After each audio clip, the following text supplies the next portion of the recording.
الحمد للہ الذی خلق الانسان والصلاة والسلام على عبده الذي فضله بالعلم والإعجاز والبيان وعلى سائر أهله وأصحابه صلاة قائمة على ممر الزمان اما بعد۔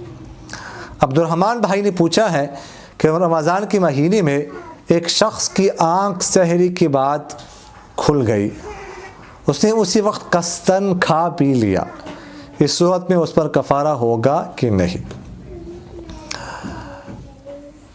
اگر اس شخص نے سحری کے بعد جب اس کی آنکھ کھلی ہے قصداً کھایا پیا ہو، یعنی روزے کی نیت نہ کی، اس کی روزے کی نیت نہ ہو اور اس نے کھا پی لیا، تو اس صورت میں تو اس پر کفارہ لازم نہیں ہوگا۔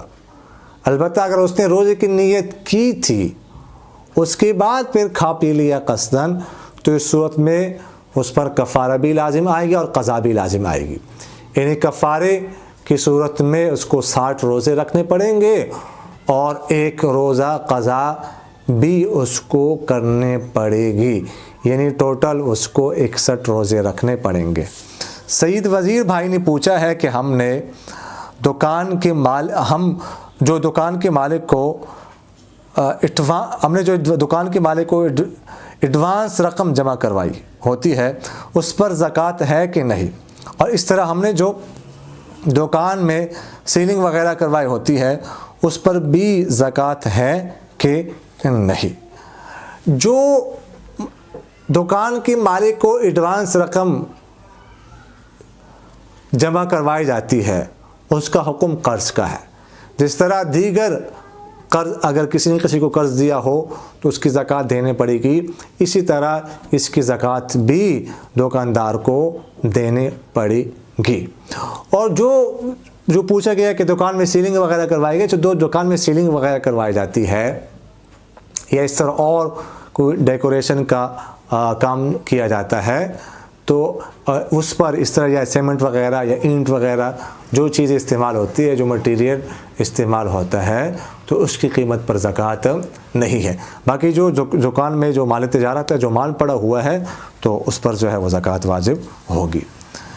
مولانا مجاہد صاحب پوچھ رہے ہیں کہ اگر کوئی شخص صاحب استطاعت ہو جائے جس کی وجہ سے اس پر حج فرض ہو جائے لیکن وہ حج ادا نہ کرے کہ 1-2 سال بعد پھر غریب ہو جائے، غریب ہو کر استطاعت ختم ہو جائے، تو کیا اس سے حج کی فرضیت ساقط ہو جاتی ہے یا برقرار رہتی ہے؟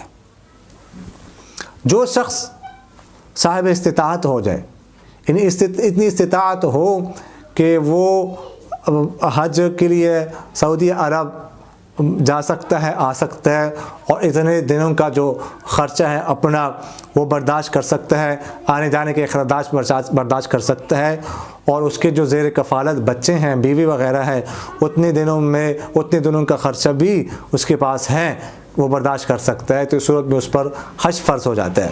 اب جب ایک دفعہ حج فرض ہو جائے تو پھر اس کی فرضیت جو ہے اس وقت تک ساقط نہیں ہوتی جب تک حج کو ادا نہ کیا جائے۔ ادا کرنے سے ہی فرضیت ساقط ہو جاتی ہے۔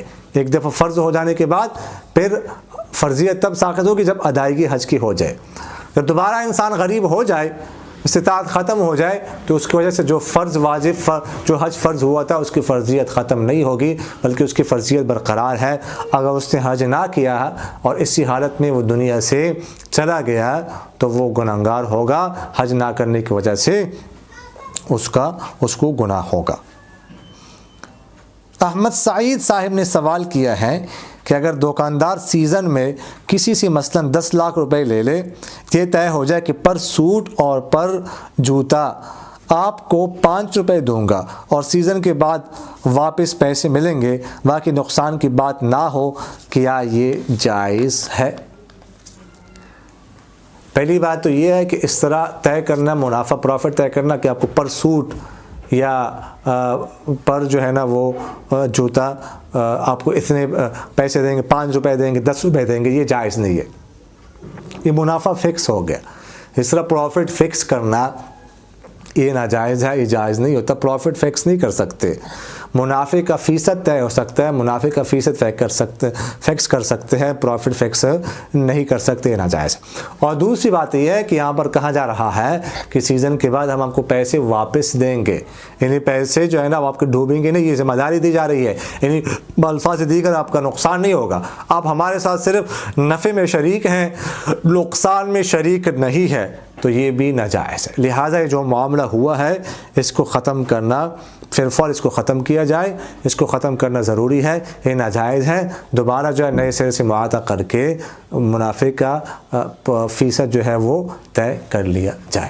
اقول قولی ھذا استغفر اللہ لی ولکم ولسائر المسلمین فاستغفروہ انہ هو میرا دل بدل دے، میرا دل بدل دے، میرا دل بدل دے، میرا دل بدل دے.